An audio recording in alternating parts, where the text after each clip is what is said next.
नमस्कार, apex news India में आप सभी का स्वागत है। मैं हूं आपके साथ अब्दुल करीम। यूपी सेंट्रल की शुरुआत करेंगे, लेकिन नजर पहले इस वक्त की सुर्खियों पर।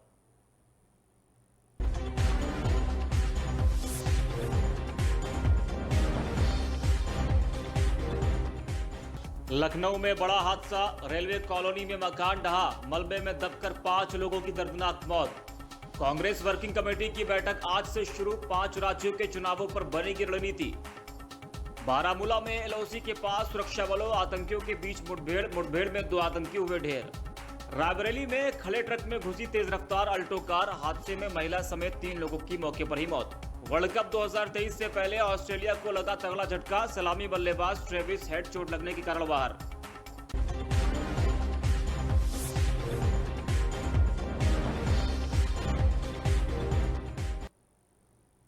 तो चलिए शुरुआत करते हैं खबरों की। अंबेडकर नगर से खबर है। जिलाधिकारी अविनाश सिंह ने मुख्य विकास अधिकारी अनुराग जैन की उपस्थिति में मेरी माटी मेरा देश कार्यक्रम के अंतर्गत शहजादपुर स्थित फव्वारा तिराहे पर शिलाफलक का अनावरण किया है। इस दौरान भाजपा जिलाध्यक्ष समेत विभिन्न विद्यालय के छात्र छात्राओं और गणमान्य नागरिकों संघ प्रशासनिक अधिकारियों की मौजूदगी में फव्वारा तिराहे से सरस्वती विद्या मंदिर तक कलश यात्रा निकाली गई।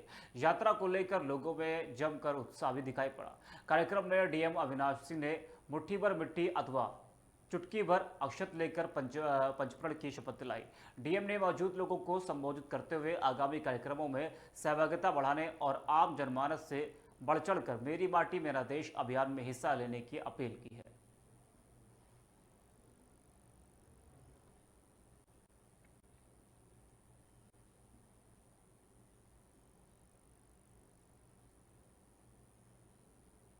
गोंडा से खबर है। 18 सितंबर को कजली तीज का पर्व है। इस दिन हजारों कांवरिये सरयू से जल भरकर जिले के विभिन्न शिवालयों में जलाभिषेक करेंगे। सरयू घाट करनेलगंज से कांवरिये जल भरकर जनपद के बाबा पृथ्वीनाथ महादेव मंदिर, खरगुपुर एवं बाबा दुखरानाथ महादेव मंदिर, गोंडा मुख्यालय सहित अन्य कई महादेव मंदिरों पर भारी जलाभिषेक करेंगे, जिसको लेकर जिलाधिकारी नेहा शर्मा ने जल भरने वाले कांवरियों एवं अन्य श्रद्धालुओं की सुरक्षा के दृष्टिगत कटरा सरयू घाट कर्नलगंज में एसडीआरएफ एवं पीएससी की टीमों को पूरी सुरक्षा व्यवस्था के साथ समय से पहले तैनात करने के निर्देश दिए हैं।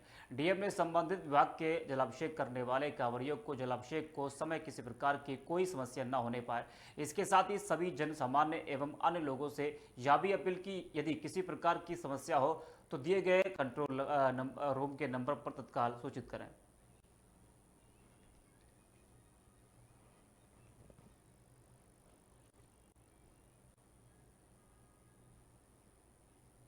खबर गोंडा से है, जहां एंटी करप्शन की गोंडा टीम ने इटियाथोक कस्बे के विद्युत उपकेंद्र मेहनौन के जेई संतोष मंडल को 10,000 रुपये घूस लेते रंगे हाथों पकड़ा है। इटियाथोक कोतवाली के वरिष्ठ उप निरीक्षक बब्बन सिंह ने बताया कि एंटी करप्शन के प्रभारी निरीक्षक धनंजय कुमार सिंह की दी गई तहरीर पर आरोपित अवर अभियंता जेई के विरुद्ध मुकदमा दर्ज किया गया। शिकायतकर्ता ने बताया कि उसने नलकूप के लिए विद्युत कनेक्शन का आवेदन दिया था। नियमानुसार 2200 रुपये का शुल्क जमा कर कनेक्शन मिलना चाहिए, लेकिन उनसे जेई 10,000 रुपये की मांग कर रहे थे। कई लोगों से सिफारिश भी कराई, लेकिन वह कुछ भी सुनने को तैयार नहीं था। थकाकर पीड़ित ने जेई को सबक सिखाने की ठान ली और रिश्वत मांगने की शिकायत एंटी करप्शन गोंडा यूनिट के कार्यालय में की। इसके बाद शुक्रवार को टीम इटियाथोक कस्बे में आ गई। पहले से सब कुछ तय था। जैसे ही सत्यराम यादव ने केशव राम शुक्ला दहीबड़ा वाले के दुकान के बाहर जेई को मांगी गई रकम थमाई, सादी वर्दी में पहुंची एंटी करप्शन की टीम ने दर दबोचा। टीम उन्हें लेकर कोतवाली पहुंची और जेई के रंगे हाथों पकड़े जाने की सूचना उच्च अधिकारियों को दी गई और महकमे में हड़कंप मच गया।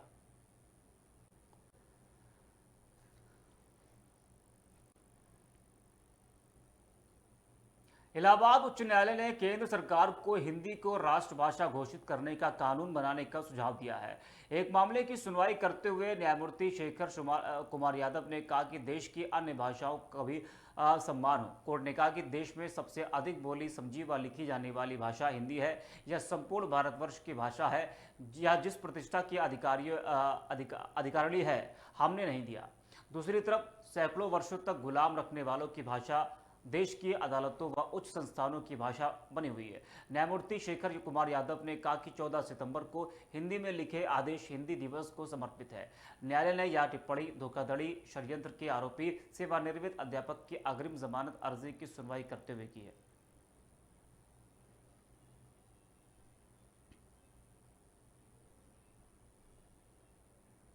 मिर्जापुर से खबर आपको बता दें, जहां कांग्रेस के प्रदेश अध्यक्ष अजय राय मृतगाट के घर पहुंचे। मृतगाट के परिवार से मिले अजय राय ने शोक संवेदना व्यक्त की। वहीं कांग्रेस प्रदेश अध्यक्ष ने कहा कि पीड़ित परिवार को मदद पहुंचाई जाए और साथ ही सख्त कार्रवाई भी की जाए। अजय राय ने मांग की है कि प्रदेश सरकार पीड़ित परिवार को 1 करोड़ रुपए का मुआवजा दे। आपको बता दें कि बीते मंगलवार को कटरा कोतवाली क्षेत्र के बेलतर स्थित एक्सिस बैंक में कैश लेकर आए कैश वैन पर दिन दहाड़े 2 बाइक पर सवार 4 बदमाशों ने हमला बोल दिया था। कैश बैंक के गार्ड और 2 कैशियरों को गोली मारकर कैश से भरा बक्सा, बैग और राइफल लेकर हवाई फायरिंग करते हुए भागने लगे। गोली लगने से घायल चारों लोगों को उपचार के लिए अस्पताल ले जाया गया था, जहां गार्ड की मौत हो गई थी। उसी गार्ड के परिवार से मिलने कांग्रेस के प्रदेश अध्यक्ष अजय राय पहुंचे। अब आप देखिए, जिस जांबाजी के साथ इस बहादुर भाई ने अपनी नौकरी करते हुए अपनी जान की परवाह नहीं किया, और मैं यही कहूँगा कि इस व्यक्ति ने अपनी जान की बाजी लगाकर अपनी नौकरी जहाँ करता ईमानदारी से, निष्ठा से, उस पर अपनी जान गंवाई, शहीद हुआ।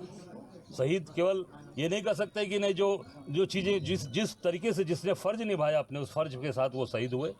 हम सब लोग आज आए हैं, कांग्रेस पार्टी का हमारा पहले भी हमारे लोग आ चुके हैं, आज हम यहाँ आए हैं। हम अपनी शोक संवेदना प्रकट हमने किया है, और इनके परिवार की स्थिति जो देखा, बच्चे ने बताया, उनके भाई ने, चचेरे भाई ने कहा कि वही एक ऐसा आदमी था जो घर की पूरी खर्चा 5 आदमी का चलाना, सबको जो है उसमें सहयोग करना उनका काम था। और मैं समझता हूँ कि कांग्रेस पार्टी इनके साथ हम लोग आर्थिक मदद भी इनकी करेंगे, और हम ये डिमांड करते हैं उत्तर प्रदेश सरकार से कि इस परिवार को 1 करोड़ रुपये मुआवजा दे, और इनको जो इनका इसमें भाई है, एक सरकारी नौकरी इनको दें। और जैसा भी बताया लोगों ने कि शायद इसकी रेलवे में मृतक आश्रित में नौकरी फंसी हुई है, इसको तत्काल सरकार से मांग करेंगे कि तत्काल अगर ऐसी स्थिति है इनकी उसमें नौकरी मृतक आश्रित में है तो इनको तत्काल उस पर नियुक्त किया जाए। और यहाँ वक्त हो गया एक छोटे से ब्रेक का। ब्रेक के बाद जल्द हाजिर होंगे।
HERO hero.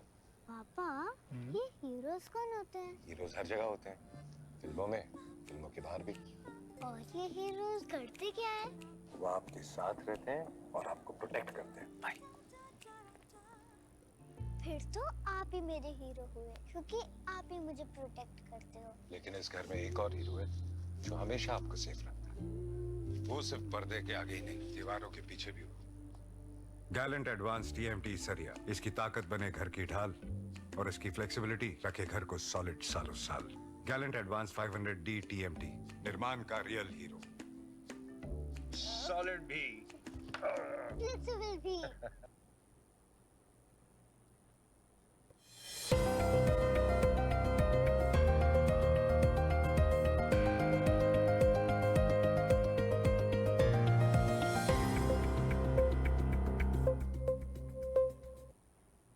ब्रेक के बाद स्वागत है आप सभी का। बढ़ते खबरों की तरफ। श्रावस्ती के भिनगा में पुलिस और बदमाशों के बीच मुठभेड़ हो गई, जिसमें पुलिस ने 2 बदमाशों को गिरफ्तार किया है और एक बदमाश अंधेरे का फायदा उठाकर फरार है।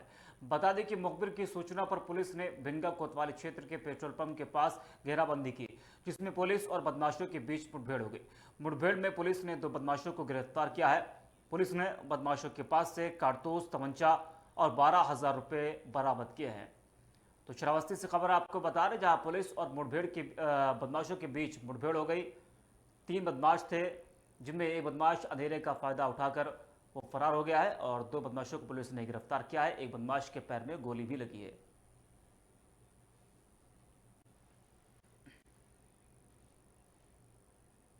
वहीं लखनऊ में फतेह अली रेलवे कॉलोनी में एक मकान ढह जाने से नीचे दबकर 5 लोगों की दर्दनाक मौत हो गई। कॉलोनी में करीब 200 परिवार रहते हैं। यहां के ज्यादातर मकान जर्जर हैं, फिर भी रेलवे द्वारा खाली नहीं करवाए गए हैं। उत्तर रेलवे लखनऊ मंडल की फतेह अली रेलवे कॉलोनी में देर रात एक मकान की छत ढह गई, जिससे 5 लोगों की दब जाने से मौत हो गई। बारिश के बाद मकान और कमजोर हो गया था। सुबह सफाई कर्मियों ने हादसे की सूचना पुलिस को दी, जिसके बाद मौके पर पुलिस और एनडीआरएफ की टीम पहुंची। टीम ने मलबा हटाकर 5 लोगों को बाहर निकाला और उन्हें इलाज के लिए लोकबंधु अस्पताल भेजा गया, जहां डॉक्टरों ने उन्हें मृत घोषित कर दिया। घटना से इलाके में हड़कंप मच गया है और सुबह लोगों का तांता लग गया, जिसे संभालने के लिए पुलिस और बुलानी पड़ी। तो लखनऊ में बड़ा हादसा हुआ है। एक जर्जर मकान गिर जाने से 5 लोगों की दर्दनाक मौत हो गई है। सुबह जब सफाई कर्मी पहुंचे तो उन्होंने देखा, उसके बाद तत्काल पुलिस को सूचित किया गया। उसके बाद एनडीआरएफ और पुलिस की टीम पहुंची और मलबे को हटाया गया। मलबे के नीचे 5 लोग दबे हुए थे। उन 5 को अस्पताल ले जाया गया, लेकिन डॉक्टरों ने सभी को मृत घोषित कर दिया गया। तो एक बड़ा हादसा, दर्दनाक हादसा लखनऊ में हुआ है। मकान गिर जाने से उसमें 5 लोग दब गए, उनकी दर्दनाक मौत हो गई है। बारिश की वजह से मकान और कमजोर हो गया था।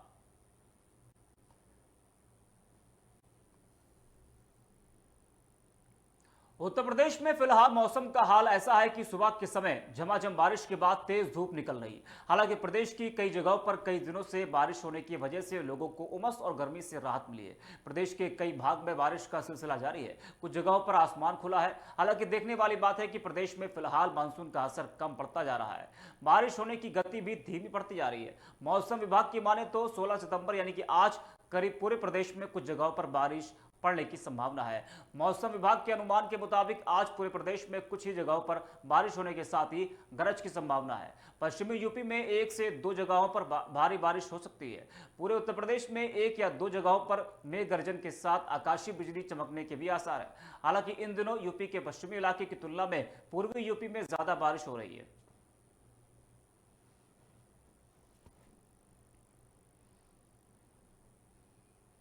उत्तर प्रदेश के स्कूलों में बच्चों पर पढ़ाई का दबाव कम करने के लिए योगी आदित्यनाथ की सरकार ने बड़ा कदम उठाया है। इसके तहत अब प्रदेश सरकार राज्य में एक नई राष्ट्रीय शिक्षा नीति को लागू करने की तैयारी कर रही है। सीएम योगी ने इस संबंध में शिक्षा विभाग को भी जरूरी दिशा निर्देश जारी कर दिए हैं। नई राष्ट्रीय शिक्षा नीति के तहत अब स्कूलों में पढ़ाई के घंटे कम कर दिए जाएंगे। यही नहीं, रविवार के साथ बच्चों को महीने में 2 शनिवार की भी छुट्टी मिलेगी। सीएम योगी आदित्यनाथ ने नई शिक्षा नीति के नेशनल करिकुलम फ्रेमवर्क के तहत स्कूलों में पढ़ाई कराने के लिए शिक्षा विभाग को नई नियमावली तैयार करने के आदेश दिए हैं। इसके आने के बाद यूपी के सभी स्कूलों में पढ़ाई के घंटे कम हो जाएंगे। इसके साथ ही महीने में रविवार के साथ 2 शनिवार की भी छुट्टी मिलेगी। देश की नई राष्ट्रीय शिक्षा नीति के तहत यूपी के स्कूलों में एक सप्ताह के भीतर 29 घंटे ही पढ़ाई कराई जाएगी। सभी स्कूलों में सोमवार से शुक्रवार तक से 5 से 5.5 घंटे पढ़ाई होगी और 2 शनिवार को 2 से 2.5 घंटे ही क्लास लगेंगी। यही नहीं, महीने में 2 शनिवार की छुट्टी रहेगी और ये शनिवार महीने का दूसरा और चौथा शनिवार हो सकता है। इस दौरान स्कूलों में पढ़ाए जाने वाले आम विषयों की कक्षाओं की समय सीमा को घटा दिया जाएगा। वर्तमान समय में आम विषयों की क्लास 45 मिनट होती है, जिसकी समयावधि कम करके 35 मिनट कर दी जाएगी।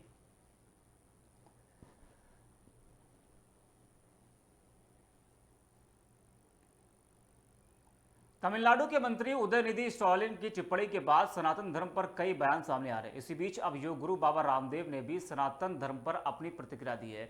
स्वामी रामदेव ने साफ तौर पर कहा है कि जो लोग सनातन को बदनाम करने में लगे हैं, 2024 में उनका मोक्ष होने वाला है। इसके साथ ही बाबा रामदेव ने कहा कि काशी अपने आप में दिव्य तो था, पीएम नरेंद्र मोदी ने काशी को भव्यता प्रदान की है। बता दें, रामदेव ने यह बयान वाराणसी दौरे पर पहुंचने के बाद दिया है। योगगुरु बाबा रामदेव का काशी आने पर लाल बहादुर शास्त्री एयरपोर्ट पर बीजेपी सांसद बीपी सरोज ने स्वागत किया। हाल ही में बाबा रामदेव वाराणसी पहुंचे थे और उन्होंने काशी विश्वनाथ मंदिर पहुंचकर पूजा पाठ भी किया था। इस दौरान उन्होंने ज्ञानवापी मामले को लेकर कहा था कि न्यायालय जो भी फैसला करेगी उसका सम्मान होना चाहिए। वहीं स्वामी रामदेव ने इंडिया बनाम भारत मामले पर अपनी प्रतिक्रिया देते हुए कहा था कि किसी को भी भारत कहने में कोई परहेज नहीं होना चाहिए। बाबा रामदेव ने कहा कि हमारे सनातन संस्कृति की पहचान प्राचीन समय से है, लेकिन अंग्रेजों ने गुलामी के समय हमारे देश को इंडिया नाम दे दिया था।